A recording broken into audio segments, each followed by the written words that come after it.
Армысыздар, әңгіме жинағы каналының көрермендері. Алматы, Барахолка базары. Адамдар ол жерде өте көп. Бірі саудагер болса, бірі қарапайым халық. Енді бірі мына біз сияқты қайыр тілейтіндер. Әрбіреуіміздің арнайы орнымыз бар. Күнделікті бір жерге ғана жүреміз. Біздің де өз шекарамыз бар дегендей. Мен базардың қайыршысы болсам, басқа мешіттің жанына қайыр тілеп жүреді.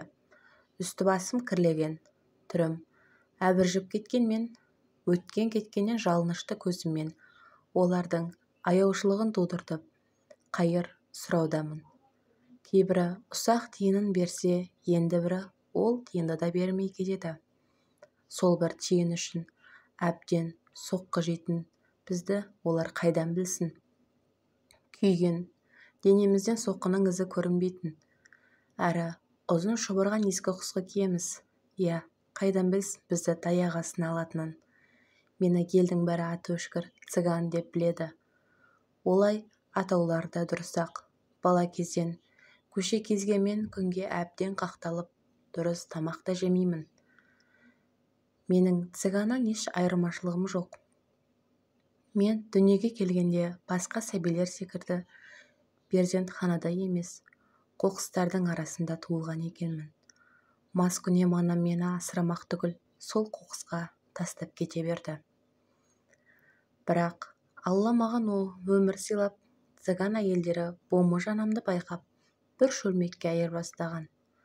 Менің көк тиын құным болмағаны осыдан-ақ белгілі. Шыны керек, қазақша сөйлегенде өзімді қазақпын деп ойлап жүрсем, ал мені анам кімнен көтергені белгісіз. Өмірге келе сала өз анамнан жырақтаған мені цыган анамның жүрегінде мейірімі бар екен. Негізі цыган халқы жаңа туған балаларын еш уақытта көшеге алып шықпайды.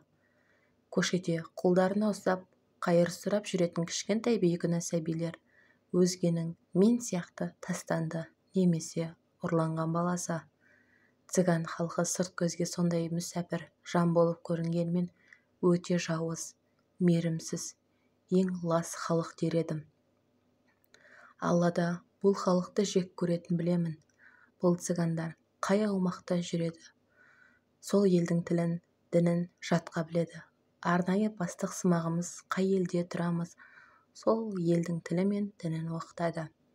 Не үшін цыган анам мейірімді дегенді түсіндірейін. Негізі цыган әйелдері тастанды, ұрланған балаларды аяусыз мүгедек етеді. Тіпті мен сияқты құндақтағы сәбилерге сүртке, есірткі қосып береді. Күні бойына ұйықтап, қайыр тілеуге кедергі жасамас үшін. Жаңа туған бала организмі есірткіні 2-3 ай қабылдаған соң, көп ұзамай өлім құшады. Мен де солай өлім құшар едім, бірақ цыган анамның арқасында аман қалған тегі жоқ пендемін. Менің бұл өмірде барымда, жоғымда туған анама маңызды емес. Сондай тозаққа түскенімді бәлкім сәби жүрегім сезген болар. Мүлдем жыламаған екенмін. Тек қарным ашқанда ғана дыбысымды шығарып, күні бойы ұйқының құшағында ұйықтай береді екенмін. Жасқа толғанда да өзге балалар секілді жабырлақ болмай, тек қана тыныш цыган анамның қойнында отыра береді екенмін.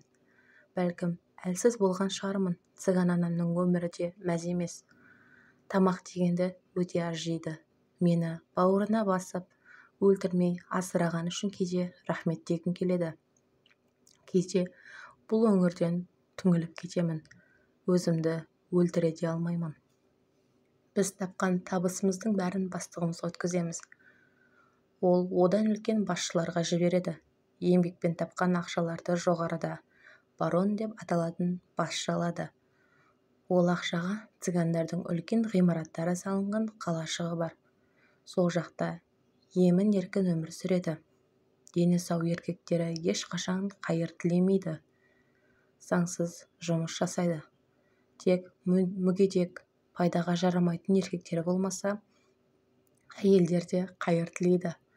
Бірақ жағдайы төмен әйелдер ғана, ал сөзге шебер, ұрлыққа жақын, бал ашатын, дуа жасайтын, олардың әлемі бір бөлек. Кейбір цыганбайдың ерке қыздары да қайыр тілейді. Күнде емес енді. Өздерінің бір уақыттары бар. Сынақ секілді. Бір рет шығып, сосын жоғалып. Кейде тұрмысқа шыққан соң қайыр тілеуге шығады. Ол да ұзақ емес. Әйтеуір сондай. Қайыр тілемесе жамандық болады деген ырымдары бар.